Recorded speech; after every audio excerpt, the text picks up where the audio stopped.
আসসালামু আলাইকুম। আজকে আমাদের আলোচনার বিষয় হচ্ছে দ্রুতি ও বেগ এবং এর সাথে আমরা ত্বরণ নিয়েও কিছু আলোচনা করব। এই আলোচনাটা আমরা মোটামুটি ৩ ভাগে ভাগ করে পড়ার চেষ্টা করব। কেন এই ৩ ভাগে ভাগ করে পড়ার চেষ্টা? এটা তোমরা বুঝতে পারবে যখন ৩ ভাগটা শেষ করব তখন। এখন কোন ভাগে আমরা কি আলোচনা করব সেটা আগে আমরা একটু বলে নিই। যে আমরা মোটামুটি ১ম ভাগে আলোচনা করব একবারে বেসিক কনসেপ্ট। ঠিক আছে? তারপরে ২য় ভাগে আলোচনা করব হচ্ছে কিছু গ্রাফ। ঠিক আছে? গ্রাফ বিষয়ে কিছু নিয়ে। আর ৩য় ভাগে আমরা কিছু সিমুলেশন নিয়ে আলোচনা করব। মানে হচ্ছে বিভিন্ন ধরনের সফটওয়্যার বা ওয়েবসাইট দেখানোর মাধ্যমে এই যে আমরা গ্রাফ এবং বেসিক যে শিখলাম এটা একটা সিমুলেশন দেখবো ইনশাল্লাহ। এবং সেখান থেকে আমরা চেষ্টা করব যে আমরা কতটুকু শিখেছি এর সাথে বাস্তবের কী মিল বা অমিল সেটা একটু বোঝার যতখানি পারা যায়। আচ্ছা, ঠিক আছে, আমরা শুরু করি। বিসমিল্লাহ। এখন দেখো, এখানে বলছে দ্রুতি এবং বেগ, দুটা শব্দ আছে, একটা হচ্ছে স্পিড আর একটা হচ্ছে ভেলোসিটি। ঠিক আছে, এখন এখানে তোমরা এটুকু পড়ে নিবে, বই পড়তে হবে। ঠিক আছে, বই পড়তে হবে। মনে হচ্ছে যে এখানে কিছুই নাই, একটু পড়বে, পড়লে অনেক ইনসাইট জানা যায়, অনেক কিছু বোঝা যায়। আচ্ছা দেখো, দ্রুতি এর সাথে সময় দূরত্বের পরিবর্তন। দ্রুতি কি সময়ের সাথে কিসের পরিবর্তন? দূরত্বের পরিবর্তন। আচ্ছা, এখানে কি বলছে? উদাহরণ হচ্ছে 20 সেকেন্ডে যে 100 মিটার কি করো? দূরত্ব পরিবর্তন করো, দূরত্ব অতিক্রম করো। তাহলে তোমার দ্রুতি হচ্ছে ভি। এখানে কোনো ধরনের বোল্ড নাই, বোল্ড ভি নাই, এটা শুধু ভি। এটা হচ্ছে এভাবে দিছে 5 মিটার পার সেকেন্ড। আর দ্রুতির মাত্রা হচ্ছে LT ইনভার্স 1। ওকে। আর বেগ কি? বেগ হচ্ছে সময়ের সাথে স্মরণের পরিবর্তন। বেগ কি? বেগ হচ্ছে সময়ের সাথে স্মরণের পরিবর্তন। কিসের পরিবর্তন? স্মরণের পরিবর্তন। আমরা দূরত্ব এবং স্মরণে যে পার্থক্য দেখেছিলাম, এই জিনিসটার কারণে এখানেও পার্থক্য তৈরি হবে। আমরা কি জানি? দূরত্ব একটা স্কেলার এবং স্মরণ একটা ভেক্টর। এই জন্য দ্রুতি হচ্ছে স্কেলার আর বেগ হচ্ছে ভেক্টর। তুমি দেখো, ভেক্টরকে যখন প্রকাশ করছে তখন এখানে কিন্তু বোল্ড ভি দিয়েছে। ঠিক আছে, এখানে কিন্তু বোল্ড ভি দেয় নাই। ঠিক আছে, বোল্ড হয়ে ভি LT ইনভার্স, এটাও সেম। ওকে, তাহলে বেগের কি? একটা নির্দিষ্ট মান থাকবে, যেহেতু ভেক্টর তাই একটা নির্দিষ্ট মান থাকবে, বেগের মান থাকবে এবং একটা নির্দিষ্ট দিক থাকবে। এটা বেগের মান কত? 2.5। এবং এখানে দেখছে তোমার বেগ হচ্ছে, বেগের দিক হচ্ছে সেই নির্দিষ্ট দিক, যেই দিকে তুমি যাচ্ছ সেটা হচ্ছে সেই বেগের নির্দিষ্ট দিক। অতএব বেগের একটা মান এবং একটা দিক থাকে। ওকে, এখন বলছে একটি লক্ষ্য করার বিষয় হচ্ছে এখানে শুধু সরলরৈখিকের কথা বলা হচ্ছে, তাই না? তাহলে সরলরৈখিক যদি হয় তাহলে বেগ আর দ্রুতির মধ্যে কোনো পার্থক্য নেই। বেগের মানটি হচ্ছে দ্রুতি, কারণ সরলরেখার মধ্যে এখান থেকে এখানে গেলাম, মনে করি এখান থেকে এখানে গেলাম, এ থেকে বি পয়েন্টে, এর মধ্যে দূরত্ব যেটা স্মরণের দূরত্ব একই, কোনো সমস্যা নেই। কিন্তু তুমি যদি এখান থেকে এখানে এভাবে এইভাবে যাও, তো তুমি যদি এইভাবে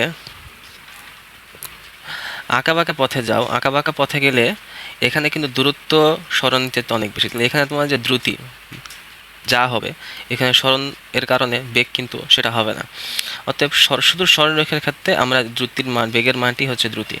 ঠিক আছে, কিন্তু এখন যদি দেখা যায় আমরা এটা তো একটা বক্ররেখার তুলনা করলাম, এর সাথে আরেকটা বক্র বেগ বা বক্র গতি এর তুলনা করি। দেখো, যদি এখান থেকে তুমি এখানে একটা কেন্দ্র, এখানে একটা দড়ি দিয়ে একটা বল বাঁধা আছে, বলটা মনে কর এভাবে ঘুরতেছে, সার্কুলারলি ঘুরতেছে, এদিক এদিক ঘুরতেছে। এখন বলো, এর যে দূরত্ব, এর দূরত্বটা কি? বৃত্তের মনে করি এটা হচ্ছে আর, বৃত্তের যে সার্কামফারেন্স মানে বৃত্তের যে পরিধি, এই পরিধির সমান না? এই যে পরিধি, তাই তো, এই পরিধির সমান। পরিধির সমান যদি হয় এটা তার দূরত্ব, তাহলে দ্রুতি যদি চিন্তা করি আমি,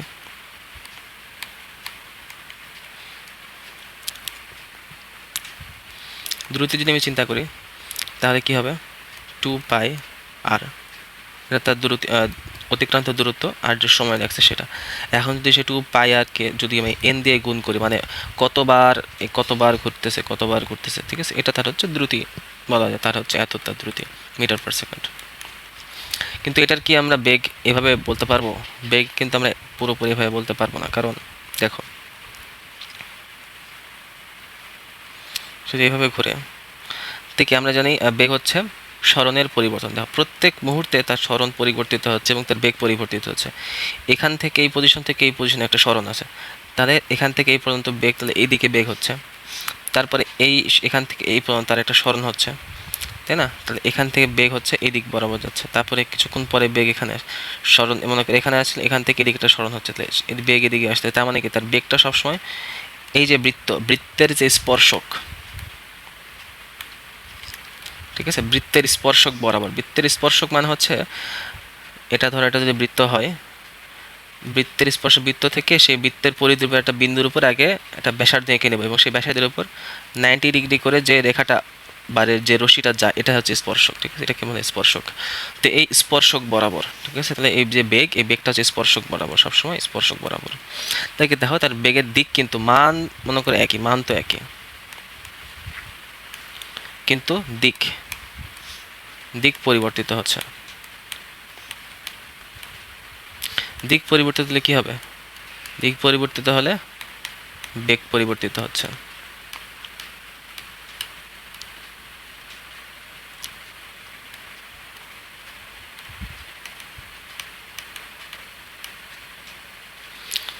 ঠিক আছে, দিক পরিবর্তিত হলে বেগ পরিবর্তিত হচ্ছে, বোঝা গেল? এইভাবে আমরা মানে এখানকার যে বেগ পরিবর্তিত হচ্ছে সেই জিনিসটা আমরা এখান থেকে বুঝতে পারলাম যে মান একই কিন্তু বেগ সবসময় পরিবর্তিত হচ্ছে এই জায়গাতে। আচ্ছা, এখন এই বেগ আর দূরত্ব সম্পর্কে এখানে দেখো, সেই 2.2 চিত্রে আমরা যে দূরত্ব এবং অবস্থান আঁকাবাঁকা রাস্তা দেখছি, ঠিক আছে, চলো দেখি। এই যে 2.4-এর সেই চিত্রটা, এখানে দেখো আঁকাবাঁকা রাস্তা, এখানে দূরত্ব এবং সরণের ব্যাপারটা তুমি ভালো করে খেয়াল করো। একটা দাগ হচ্ছে 1 কিলোমিটার, ঠিক আছে, একটা দাগ কি, একটা দাগ হচ্ছে 1 কিলোমিটার, তিনটা দাগ মানে 3 কিলোমিটার। ওকে, এখানে দেখো 0 থেকে শুরু করে বি পর্যন্ত কত কিলোমিটার গেছে? 4 দাগ গেছে, আঁকাবাঁকা করে 4 দাগ গেছে, মানে 4 কিলোমিটার গেছে।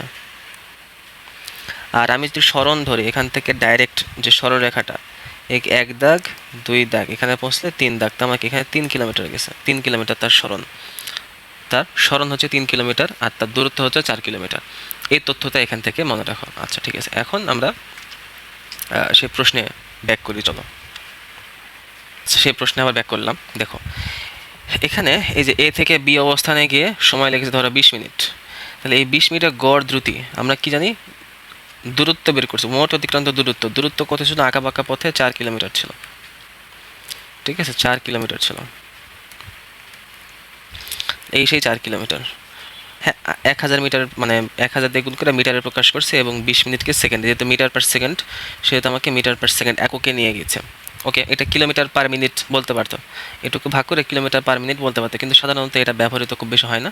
আমরা মিটার পার সেকেন্ডই বহুল ব্যবহৃত, আমরা চেষ্টা করো মিটার পার সেকেন্ডে যেন প্রকাশ করা হয়, অথবা কিলোমিটার পার আওয়ার, এইভাবে যেন প্রকাশ করা হয়, যেটা ব্যবহার করা হয় বেশি সেখানে প্রকাশ করাটা বেশি সুন্দর আর কি। আচ্ছা, এখন দ্রুতি না বের করে গড় দুটি বের করছে, কারণ আসলে সব জায়গায় তোমার দূরত্ব সমান ছিল না, যার কারণে আমরা গড়ে একটা দ্রুতি বের করতে পারবো, গড়ে। ওকে, কখনো জোরে কখনো আস্তে, যাক এটা গড়। এবার আমরা বেগ বের করার চেষ্টা করি। আমরা কিন্তু তখন তাৎক্ষণিক বেগ বের করতে পারবো না, কারণ এটা আমরা তাৎক্ষণিকভাবে বুঝতে পারি না, কখনো বেশি কখনো কম। সো আমরা গড় বেগ বের করতে পারবো। গড় বেগ বের করার জন্য সরণের মান লাগবে। কত ছিল সরণের মান? 3 কিলোমিটার ছিল। এই যে 3 কিলোমিটার, সে 20 মিনিটে গেলাম, তাহলে দেখো 2.5 মিটার পার সেকেন্ড হয়ে গেছে। তার মানে কি গড় দ্রুতি এবং গড় বেগ দুটো কি এক হলো? দুটো কিন্তু এক হলো না। আচ্ছা, তাহলে দেখতে পাচ্ছ যে গড় দুটির মান থেকে গড় বেগের মান কম, কারণ পথটি আঁকা বাঁকা না যদি সোজা হতো তাহলে কিন্তু দুটি একই হতো। আচ্ছা, তাহলে দেখো, আচ্ছা এখানে দেখা একটা কথা আছে, যখন কোনো বস্তু সুষম দ্রুতিতে চলে তখন তার তাৎক্ষণিক এবং গড় দ্রুতির মান একই হয়ে যায়। ওকে, এটা তো বোঝা গেল যে সুষম দ্রুতি মানে এইভাবে যদি চলতেই থাকে তাহলে তাৎক্ষণিক মানে কি? একটা নির্দিষ্ট পয়েন্টে যে মান সেটা হচ্ছে তাৎক্ষণিক। আর গড় দ্রুতি সেটা এখান থেকে ধরো এখানে আসলো, কখনো বেশি কখনো কম হয়ে যাচ্ছে, এটা গড়ে মান পাচ্ছে, মোটামুটি তখন একই হয়ে যায়, কারণ তো তার সুষম দ্রুতি ছিল, তখন সবসময় সেম পরিবর্তন। ওকে, এখন এখানে বেগ আর দ্রুতির মধ্যে আরেকটা উদাহরণ দিয়ে ভালো সম্পর্কটা বোঝানোর চেষ্টা করা হচ্ছে। পাথরটাকে সময় বেগে চলছে না সময় দ্রুতিতে চলছে? আমি যেটা একটু আগে দেখালাম আর কি, যে দ্রুতির কোনো পরিবর্তন নাই কিন্তু প্রতি মুহূর্তে বেগের পরিবর্তন, কারণ গতির দিক পাল্টে যাচ্ছে। ওকে, তাহলে এখানে একটা লাইন আছে দেখো, যে সমবেগ হলে সমদ্রুতি হতেই হবে, কিন্তু সমদ্রুতি হলে সমবেগ যে হতে হবে তার কোনো নিশ্চয়তা নেই। ওকে, এটা হচ্ছে দ্রুতি এবং বেগের কোর কনসেপ্টের মধ্যে একটা। ওকে ওকে, তাহলে পাথরটি হঠাৎ ছেড়ে দিলে সেটি সমবেগী বা সমদ্রুতিতে যাবে কি? হঠাৎ যদি ছেড়ে দেয় তাহলে একটি নির্দিষ্ট দিকে ছুটে যাবে। এখন তোমাদেরকে বলতে হবে সেই নির্দিষ্ট দিক কোনটা। তোমাকে একটু দেখালাম যে একটা বৃত্ত গোলাকার পথে ঘুরতে থাকে, তাহলে তার বেগের দিক কোনটা হয়? এখান থেকে যে ব্যাসার্ধ তার উপর লম্ব বরাবর, মানে এই স্পর্শক বরাবর হয়। তার মানে আমি যদি এই পয়েন্টে এসে পাথরটা ছেড়ে দিই তাহলে পাথরটা যাবে এই বরাবর।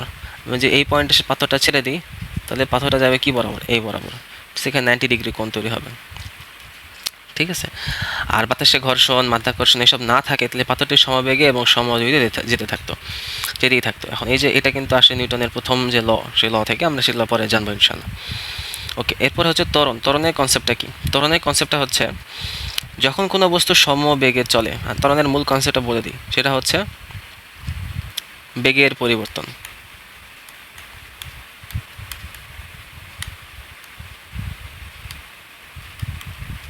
বেগের পরিবর্তনের হার,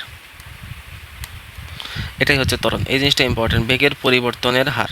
হার তো বুঝলাম সময় দিয়ে, কিন্তু বেগের পরিবর্তনের কনসেপ্টটা ইম্পর্টেন্ট। পরিবর্তন আমরা সব ক্ষেত্রেই মাপি কীভাবে? শেষ বিয়োগ আদি, বা আদি যদি না বলি বা শুরু, ঠিক আছে। শেষ বিয়োগ শুরু, এইভাবে আমরা পরিবর্তনটা মাপি। এই জায়গাটা খুব ক্রুশিয়াল একটা জায়গা, শেষ এবং শুরু। একটা সিস্টেম বা একটা প্রক্রিয়ার মধ্যে শেষ থেকে আমরা শুরু বাদ দিয়ে আমরা পরিবর্তনের হিসাবটা করে থাকি। আচ্ছা, এখানে দেখো, এখন দেখো যদি বস্তু সমবেগে চললে কি তার শেষেও যে ত্বরণ, মানে শেষেও যে বেগ, শুরুতেও একই বেগ, তাহলে কি কোনো পরিবর্তন হবে? কোনো পরিবর্তন হবে না, জিরো। তার মানে ত্বরণ কি? ত্বরণ নেই, ত্বরণ হচ্ছে জিরো। আর বেগের পরিবর্তন হলেই বুঝতে হবে সেখানে ত্বরণ রয়েছে। আরও সুস্পষ্ট হচ্ছে যে ত্বরণ, এই যেখানে একবারে বলে দিয়েছে, ত্বরণ হচ্ছে বেগের সময়ের সাথে বেগের পরিবর্তনের হার। যেহেতু বেগের দিক এবং মান দুটোই আছে, সো আলটিমেটলি বেগের পরিবর্তন দুইভাবেই হতে পারে, এবং একইভাবে বেগের মতোই ত্বরণের পরিবর্তনও দুইভাবে হতে পারে, মান এবং দিক দিয়ে। ওকে, আচ্ছা, এখানে দেখো যদি বেগের মান বাড়তে থাকে, এখন যদি বেগের মান যদি বাড়তে থাকে তাহলে শেষ বেগের মান বড়, বিয়োগ শুরুর বেগের মান কি হবে? ছোট। তাহলে আলটিমেটলি এই জায়গাটার বা এই জিনিসটার রেজাল্ট কী আসবে? পজিটিভ আসবে, তাই না? বেশি থেকে কম বাদ দিলে কি হয়? পজিটিভ। তাহলে মান যদি পজিটিভ আসে তখন তাকে আমরা বলি ধনাত্মক ত্বরণ। আর মান যদি কমতে থাকে, বেগের মান যদি কমতে থাকে তাহলে কি হবে? যেটা শেষ যদি কমতে থাকে তাহলে শেষটা কম হবে, ছোট হবে। ধরো বেগ ছিল হচ্ছে 50, কমতে কমতে কমতে কমতে কমতে বেগ হয়ে গেল কত? 20। তাহলে এটা শেষ। এখন শেষ থেকে তুমি যদি 50 বাদ দাও তাহলে কি এটা নেগেটিভ মান আসবে না? এই যে নেগেটিভ মানকে বলা হচ্ছে ঋণাত্মক ত্বরণ বা মন্দন, ডিসেলারেশন। আর এটা হচ্ছে ত্বরণটা ভেক্টর রাশি, এটা তো আমরা জানলাম। ওকে, এখানে একটা গ্রাফের বিষয় আছে, আমরা পরবর্তী ভাগে এই গ্রাফের বিষয়টা জানবো ইনশাল্লাহ, খুব ধীরে সুস্থে বুঝে শুনে। এখানে গ্রাফের কিছু বেসিক দরকার হবে, সেই বিষয়গুলো আমরা আলোচনা করব। আচ্ছা, এখানে আমরা শুধু সরলরৈখিক নিয়ে আলোচনা করব, মানে এই গতির অধ্যায়ে। তো যাই হোক, এখানে বলছে আচ্ছা ত্বরণ হচ্ছে বেগের পরিবর্তনের হার, এবং ওই যে বললাম যে অতিক্রান্ত সময়ের শেষে বেগ এবং অতিক্রান্ত সময়ের আদিতে বেগ, মানে শুরুতে বেগ। তাহলে এই দুটো বিয়োগ করলে আমি কি পাবো? পরিবর্তন পাবো, এবং এখানে দেবো অতিক্রান্ত সময়, কত সময় অতিক্রান্ত হয়েছে। অর্থাৎ দেখো, আচ্ছা দেখো, মনে করো যে এখানে একটা বস্তু এখানে আছে, এখান থেকে সে এখানে যাবে। ওকে, তাকে সময় দেওয়া হলো, মনে করো এখানে যখন সে যাত্রা শুরু করলো, তখন এখানে যখন সে যাত্রা শুরু করলো, আমি স্টপওয়াচ এখানে আসি, স্টপওয়াচ চালু করলাম, ঠিক আছে। যাত্রা শুরু করলো, যখন যাত্রা শুরু করলো, তখন ধরো যাত্রা সে শুরু করে দিয়েছে, আমি স্টপওয়াচ একটু দেরিতে শুরু করলাম। তো যাত্রা শুরু করলো তখন ইউ মানে হচ্ছে আদিবেগ, ঠিক আছে। ইউটা কেমনে আসলো, কীভাবে আসলো, ইনশাল্লাহ আমরা চেষ্টা করব, যদি পারি চেষ্টা করবো পরে একটু ব্যাখ্যা করার। আদিবেগ ধরলাম তার 10 মিটার পার সেকেন্ড, এটা তার বেগ। যখন তার বেগ 10 মিটার পার সেকেন্ড হয়ে গেছে তখন আমি স্টপওয়াচ চালু করলাম। আর যখন সে থামলো তখন দেখা গেলো, মানে থামলো না, যখন সে এখানে গেল তার বেগ ধরো বাড়তে বাড়তে বাড়তে বাড়তে 30 মিটার পার সেকেন্ড হয়ে গেল, ঠিক আছে। তো এখানে এবং এখানে তাহলে তার বেগ কী হলো? বেড়ে গেল। এবং ধরো আমি মাঝখানে যখন চিন্তা করলাম বা দেখলাম এই স্টপওয়াচ মাপতে দেখলাম তার সময় হয়েছে 5 সেকেন্ড। সে 5 সেকেন্ডে 10 মিটার পার সেকেন্ড থেকে তার বেগ 30 মিটার পার সেকেন্ড হয়ে গেল। তাহলে এই যে অতিক্রান্ত 5 সেকেন্ড, এটা হচ্ছে আমার কি? এটা হচ্ছে আমার সেই অতিক্রান্ত সময়, ঠিক আছে। এই যে 10, এই 10টা কি? অতিক্রান্ত সময়ের শেষে, অতিক্রান্ত সময়ের শেষ বেগ কোনটা? আমার এই 30, শেষ বেগ কোনটা? 30। আর অতিক্রান্ত সময়ের যে আদিবেগ কোনটা? আদিবেগটা হচ্ছে আমার 10। ওকে, তাহলে এই জিনিসটা আমরা যে হিসাব করি তাহলে দেখো কী দাঁড়াচ্ছে, যে 30 থেকে 10 বিয়োগ দিব এবং 5 দিয়ে ভাগ দিব। ঠিক আছে, তার মানে কি দাঁড়াচ্ছে এখানে 20/5 মানে হচ্ছে 4 মিটার পার সেকেন্ড স্কোয়ার। এই জিনিসটা ইম্পর্টেন্ট, যে মিটার পার সেকেন্ড, ত্বরণ একক কি মিটার পার সেকেন্ড স্কোয়ার, কারণ এটা তো একটা বেগ, এটা তো বেগ, তাই না? এই বেগের একক কি মিটার পার সেকেন্ড। এই মিটার পার সেকেন্ডকে আবার সেকেন্ড দিয়ে ভাগ দিচ্ছি আমি, তাহলে কি এই সেকেন্ড গুণ হয়ে গিয়ে স্কোয়ার হয়ে যাবে। ঠিক আছে, তাহলে কি মিটার পার সেকেন্ড স্কোয়ার কত 4 মিটার পার সেকেন্ড স্কোয়ার, তার মানে প্রতি সেকেন্ডে তার বেগ পরিবর্তন হচ্ছে 4 মিটার করে। ওকে, প্রথম সেকেন্ডে 4 মিটার, পরের সেকেন্ডে 4 মিটার, তারপরের সেকেন্ডে 4 মিটার, এরকম 5তম সেকেন্ডে গিয়ে 4×5 20 মিটার তার বেগের পরিবর্তন হয়েছে। বেগের পরিবর্তন হয়েছে 20 মিটার পার সেকেন্ড বেগের পরিবর্তন হয়েছে। তো এটাই হচ্ছে বিষয়, এবং এটা কীভাবে প্রকাশ করা হয়েছে এখানে প্রকাশ করা হয়, এবং এখান থেকে ইন্টারেস্টিংলি এই সূত্রটা আসে। ঠিক আছে, V is equal to U plus at. ঠিক আছে, এই সূত্রটা আসে, কীভাবে আসে সেটা এখানে দেখাবো না, এটা আমরা যখন গতির সমীকরণ আলোচনা করব তখন আমরা দেখবো ইনশাল্লাহ। ঠিক আছে, আপাতত এটা হচ্ছে একবারে মোটামুটি বেসিক আলোচনা, যে ত্বরণ, দ্রুতি, বেগ, ত্বরণ, এই তিনটার বেসিক আলোচনা। ঠিক আছে, তাহলে আমরা আজকে মোটামুটি কি কি বিষয় দেখলাম। দ্রুতি দেখলাম, এটা হচ্ছে দূরত্ব বাই সময়, এটা হচ্ছে মিটার পার সেকেন্ড, এবং এটা হচ্ছে স্কেলার।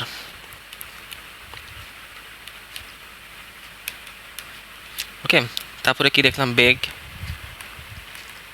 বেগ কি সরণ বাই সময়, মিটার পার সেকেন্ড, এটা কি এটা হচ্ছে ভেক্টর।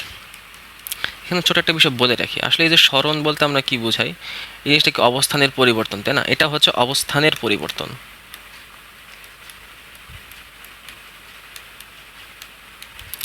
ত্বরণের মতো এটাও, এই অবস্থানের পরিবর্তনটাও আমরা হিসাব করি কিভাবে, এই যে শেষ অবস্থান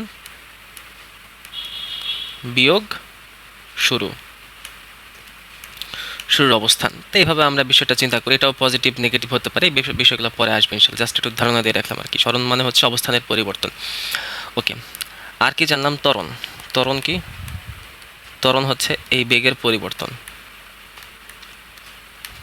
বেগের পরিবর্তন ভাগ সময়। সময় মানে এটা মূলত ডিউরেশন। এটা কি, এটা হচ্ছে ডিউরেশন, অতিক্রান্ত সময়। একেবারে সময় না লিখে এটা বলা ভালো যে অতিক্রান্ত সময়,